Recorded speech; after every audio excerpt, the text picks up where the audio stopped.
The Hidden Legacy of the Ashurian Assyrians, the True Story of the Hanging Gardens.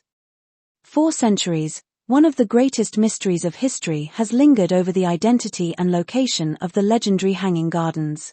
Were they truly in Babylon? Or, as modern research has unveiled, could they have been in Nineveh, the capital of the Assyrian Empire? The real story takes us back to the forgotten knowledge of a people whose wisdom was submerged, doctored, and manipulated, yet whose brilliance still shines through, the Ashurian Assyrians. The Ashurians, descendants of Ashur, son of Shem and grandson of Noah, were an ancient civilization deeply attuned to nature, knowledge, and the divine rhythms of the universe. Their god Ashur was not merely a war deity, as is often portrayed in the remnants of their history. He was also a god of creation, a god of life, and a god whose teachings revolved around balance, nature, and the great tree of life. This symbol would later echo through other cultures, finding its way into the teachings of Judaism and other religions. Yet, its roots lie in the sacred practices of the Ashurians. Though the Blues tried to erase the Ashurians, fragments of their culture remain echoes of a lost age hidden within the texts and myths passed down through the centuries. One such echo is the Epic of Gilgamesh, long thought to be a Sumerian or Babylonian tale. But in truth, this epic is an Ashurian text, a story that carries within it the teachings and symbols of Ashurian belief. In Gilgamesh's quest for immortality, we see reflections of the tree of life and the Ashurian understanding of the eternal cycle, life, death, and rebirth. Gilgamesh's journey to the ends of the earth, his search for the secrets of immortality, mirrors the Ashurian pursuit of knowledge and balance.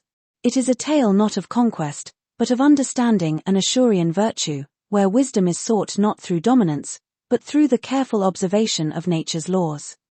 Over time, much of the Ashurians' history was submerged under the weight of later empires such as Babylonian and Persia. Their achievements were often attributed to other civilizations, and their history was heavily doctored by those who came after.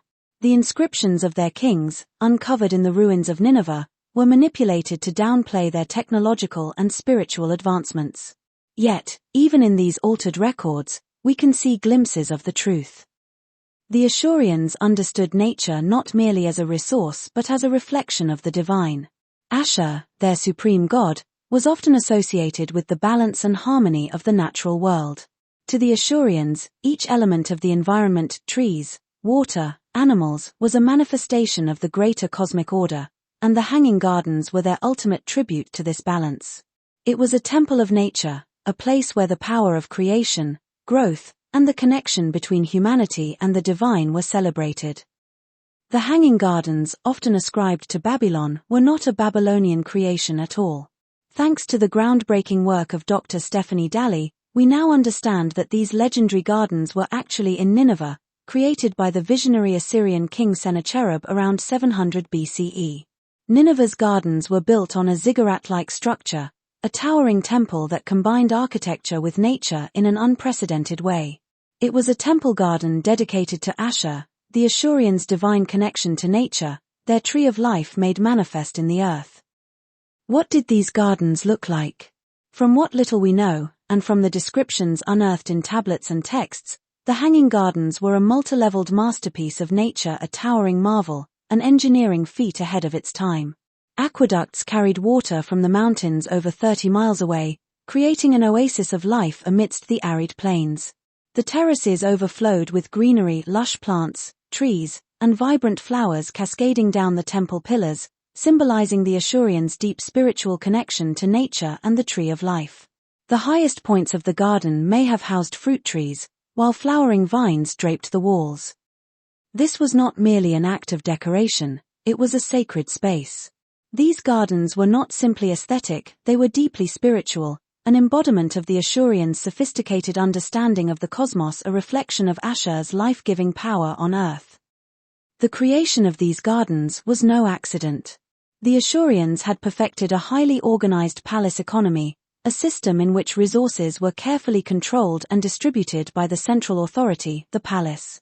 This allowed them to allocate the manpower, materials, and technology needed to build monumental projects like the Hanging Gardens. Their economy was not based on money, but on the centralized movement of goods, labor, and services, a resource-based economy that echoed through history in the great wonders of the ancient world. The story of the Hanging Gardens is not merely a tale of architectural brilliance, it is a window into a forgotten world, a world where the Ashurians, guided by their understanding of nature and the cosmos, created a Garden of Eden in the heart of their empire. This knowledge, passed down and preserved in fragments, shines through the doctored histories and reveals a people whose understanding of the universe far surpassed what we have given them credit for. As we look back at the Hanging Gardens of Nineveh, we see not just a lost wonder of the world, but a lost spiritual truth. The Ashurian Assyrians were not merely warriors and conquerors, they were guardians of nature, builders of temples that reflected the harmony of the cosmos. The Hanging Gardens were their ultimate tribute to Ashur, a temple garden, a living symbol of the tree of life, and a testament to their wisdom, technology, and spirituality. This is the great mystery of the Ashurian Assyrians, a truth long buried beneath layers of doctored history. But as we peel back those layers, we see a civilization whose teachings and innovations shaped the ancient world in ways we are only just beginning to understand. The Hanging Gardens, once thought to belong to Babylon, were the crowning achievement of a people who sought to bring the divine into the physical world, using the power of nature to reflect their understanding of the universe. And now, that truth is finally coming to light.